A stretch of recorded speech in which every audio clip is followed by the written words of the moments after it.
Chapter 7. The Peninsular Plateau Region, Deccan. We will study the following points in this chapter. 7.1 Physiography. 7.2 Climate. 7.3 Soils. 7.4 Natural vegetation and animal life. 7.5 Population and settlement. 7.6 Economic development, which includes agriculture, mining, industries, transportation, tourism. 7.7 Natural hazards and environmental problems.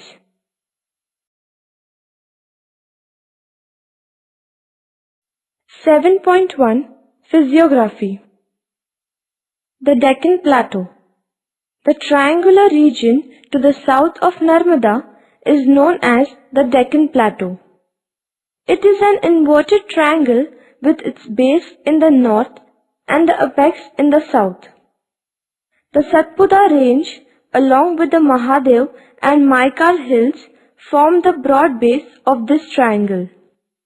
The triangular region to the south of Satpura range comprises of a number of plateaus. The western and eastern Ghats form the margins of the Deccan Plateau. The Maharashtra Plateau is mostly made up of basalt rocks of igneous origin. The basalt layer are almost horizontal, and this gives an appearance of a step-like structure to the entire landscape. Hence, these basaltic formations are called Deccan Trap. The Karnataka-Telangana Plateau is chiefly made up of granite and granitic gneiss rocks. The Karnataka Plateau is known as Maidan. The Deccan Plateau is divided into following sub-regions. 1. Satpura Mahadev, Maikal Range. 2. Maharashtra Plateau. 3. Karnataka Telangana Plateau. 4. Eastern Plateaus. Number 1. Satpura Mahadev Maikal Range. This is a group of ranges that extend in an east-west direction and forms the northern edge of the Deccan Plateau. In the extreme west is the Satpura Range, occupying the area between Narmada and Tapi rivers. Satpura Range starts from eastern Gujarat and extends eastward for a distance of 800 kilometers. Its continuity is broken in the central part, and this gap provides an access to North India. It is popularly known as Burhanpur Gap. The hilltops are more or less in the form of plateaus of varying sizes, rising to a height of 700 meters, with a few hills reaching over 900 meters. The eastern extension of the Satpuras can be seen in the form of Mahadev and Maikal ranges situated in Madhya Pradesh and Chhattisgarh respectively. The Maikal range extends roughly in a north-south direction and forms a divide between Narmada and Mahanadi river basins. Three major river systems, Narmada, Mahanadi, and Vainganga, collect their headwaters from this hill complex. 2. Maharashtra Plateau. The northwestern part of the Deccan Plateau is known as the Maharashtra Plateau. The western limit of this plateau is marked by the Western Ghats.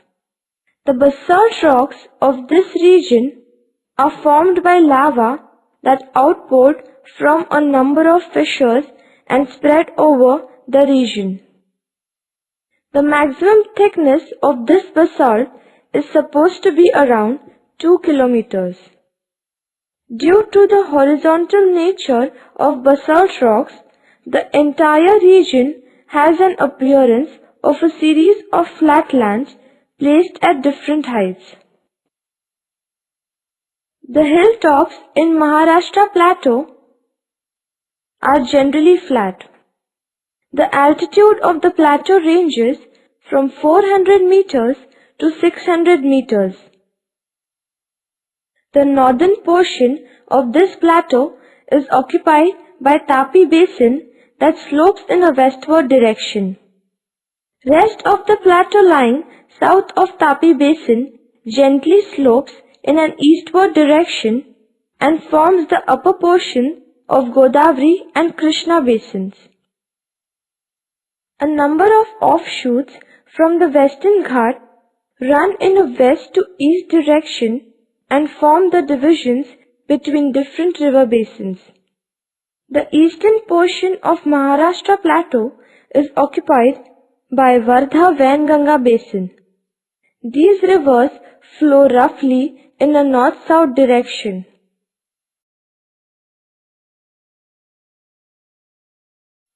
3.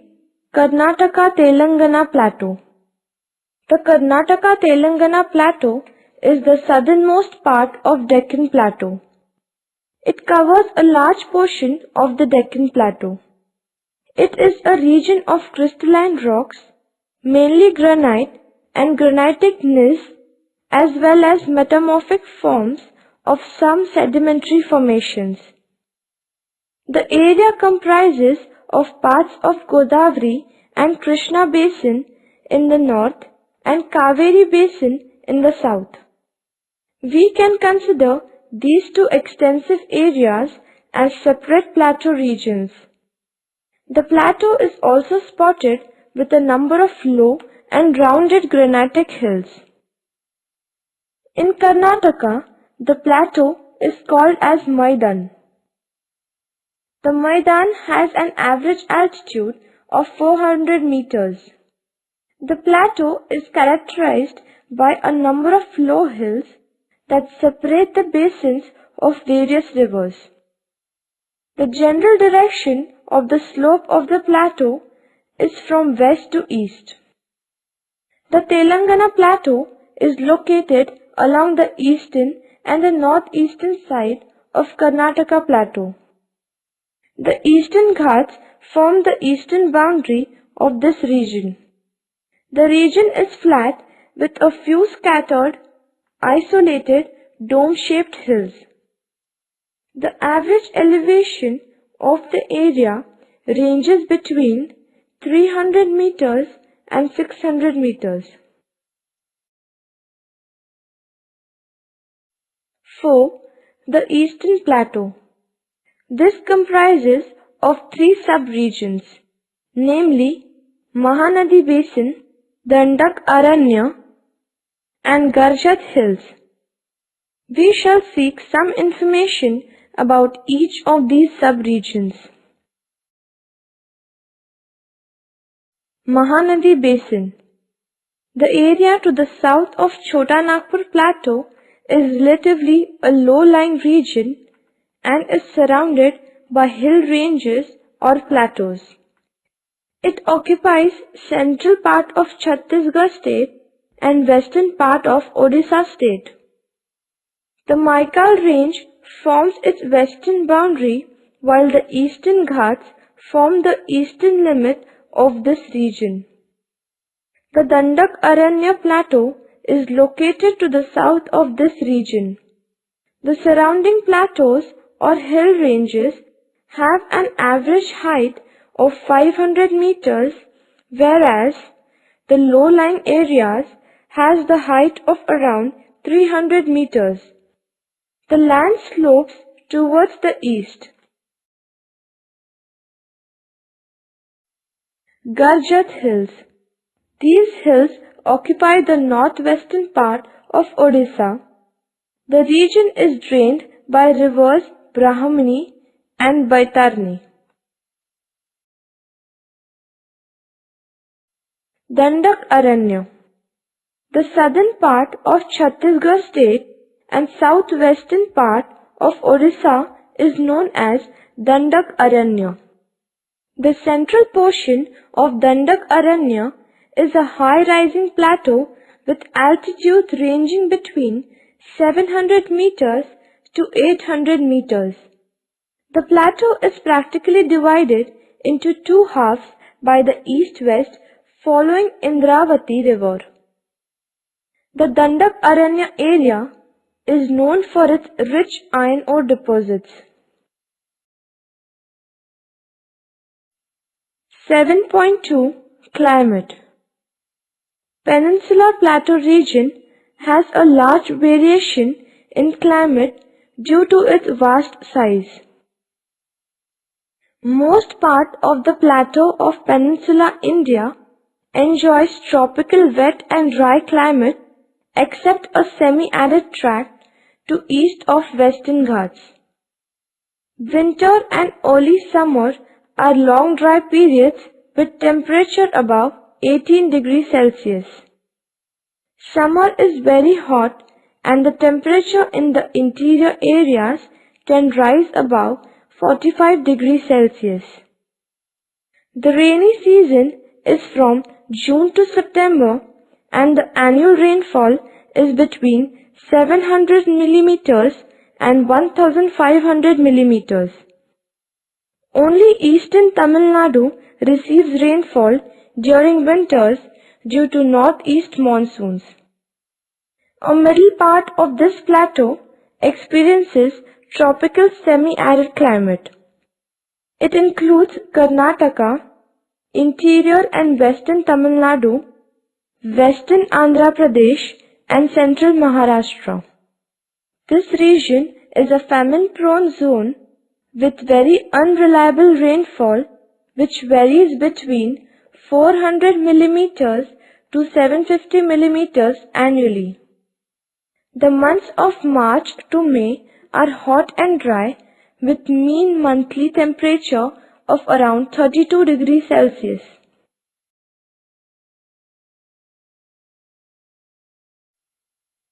(7.3) Soils. Black soil is well developed in the Deccan Plateau region of Maharashtra. These soils are especially suitable for cotton and sugarcane. Red soil is found in Tamil Nadu, Andhra, Karnataka Plateau. 7.4 Natural vegetation and animal life. Varied topography and other physical features of the Deccan Plateau have rich variety of forests.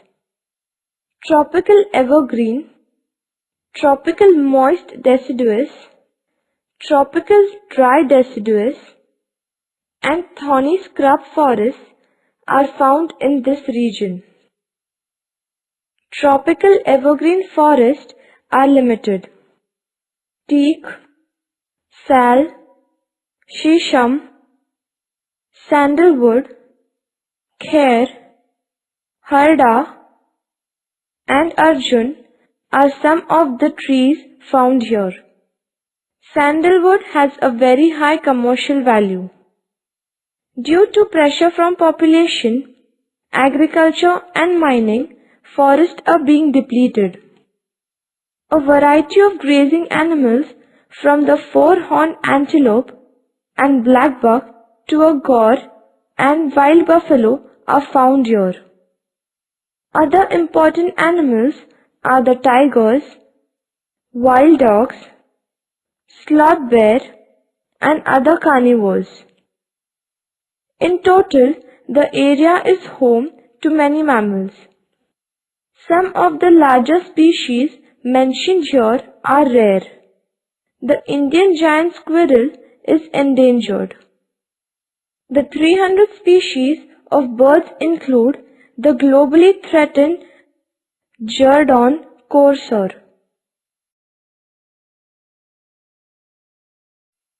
7.5 Population and Settlement. The Deccan is home to many languages and people.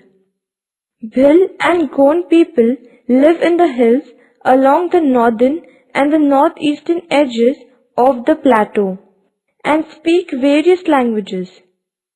Marathi is the main language of the northwestern Deccan in the state of Maharashtra. Telugu and Kannada are the predominant languages of Andhra Pradesh and Karnataka respectively. Tamil is the main language of Tamil Nadu to the south of the plateau, and Malayalam is found to the southwest of the plateau. The city of Hyderabad is an important center of Urdu language in the Deccan.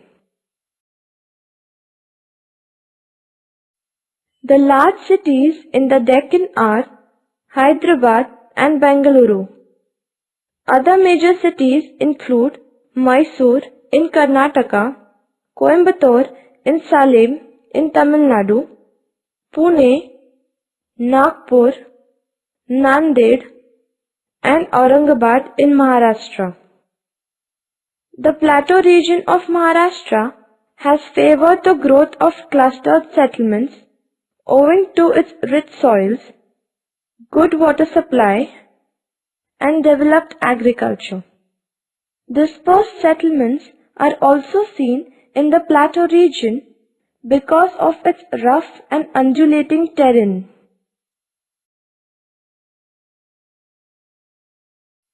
Widely spaced villages are the characteristic features of the northern Maidan of Karnataka and Rayalaseema area of Andhra Pradesh. The track between the Kaveri and the Tungabhadra has numerous tanks. This exhibits close relationship with the compact settlements. In Malnad area, scattered hamlets are a common feature. The same features are also replicated in Tamil Nadu uplands. Bharatnatyam dance form is the cultural heritage of Tamil Nadu.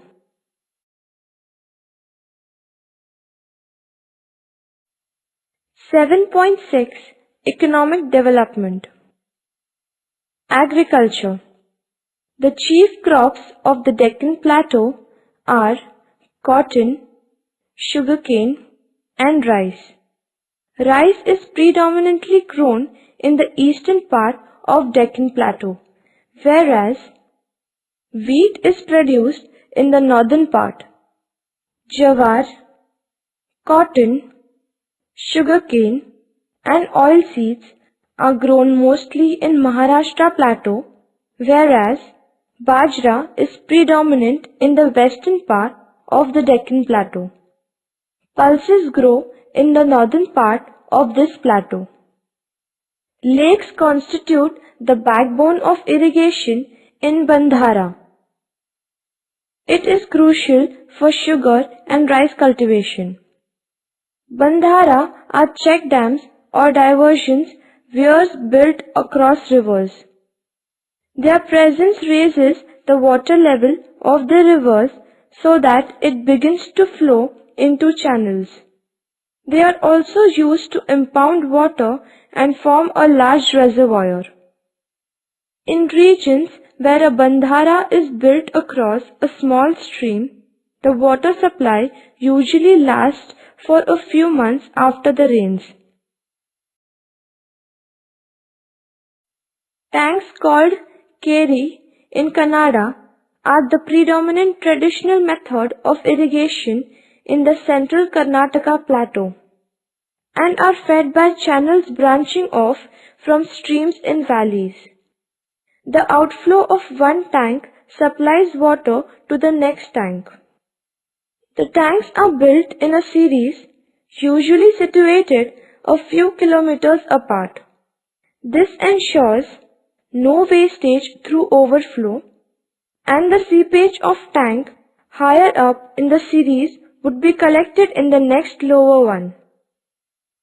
Since agriculture is main occupation in the region, Irrigation plays a significant role in obtaining increased yields from the land.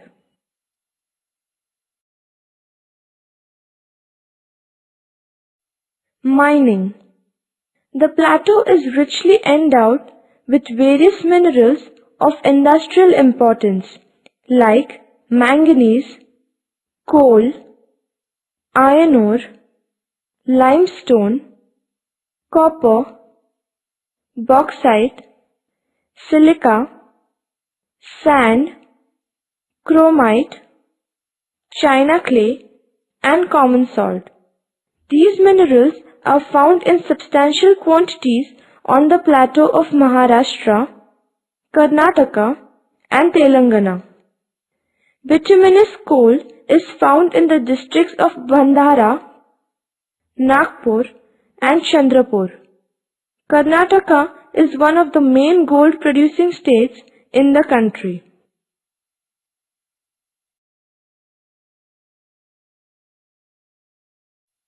Industry. Deccan Plateau is an industrially well-developed region. Maharashtra is one of the most industrialized states in the country. Cotton textile industry is the largest and the oldest industry in the state. This plateau has many industries like sugar, automobiles, electronics, and food processing.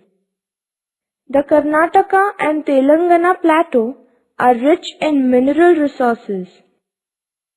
Important minerals are high-grade iron ore, copper, manganese, chromite, china clay, and limestone. The state has rich deposits of granite. This plateau has many industries like machine tools, electronic products, telecommunication equipment, etc. Hyderabad, Bengaluru, and Pune have become hubs of IT industry.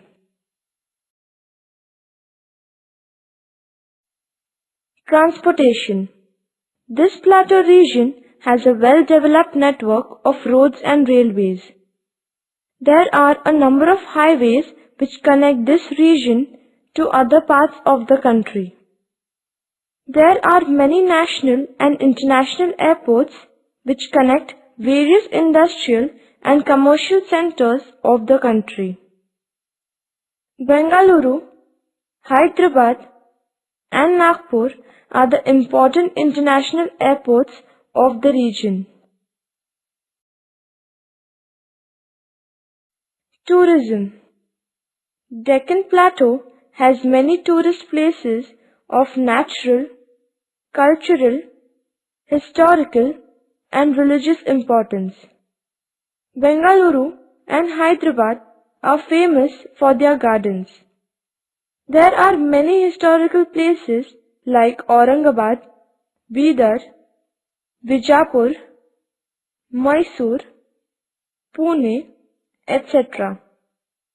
Besides these, there are many tourist centers on this plateau region such as Tulzapur, Pandharpur, Shirdi, Gulbarga, Tirumala, and Madurai that attract people from all over the world.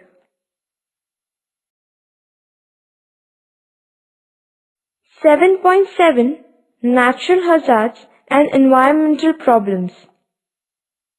Mining activities are being done on a large scale in this plateau region, and these mining activities lead to water and soil pollution. After the extraction of minerals, the mining areas become useless for any other purpose. A large number of industries have come up in this region, causing air, water, and soil pollution. The western part of the plateau region is an earthquake-prone region. The Latur earthquake, which occurred in the year 1993, killed many people and destroyed their properties. Koyna region is also prone to earthquakes.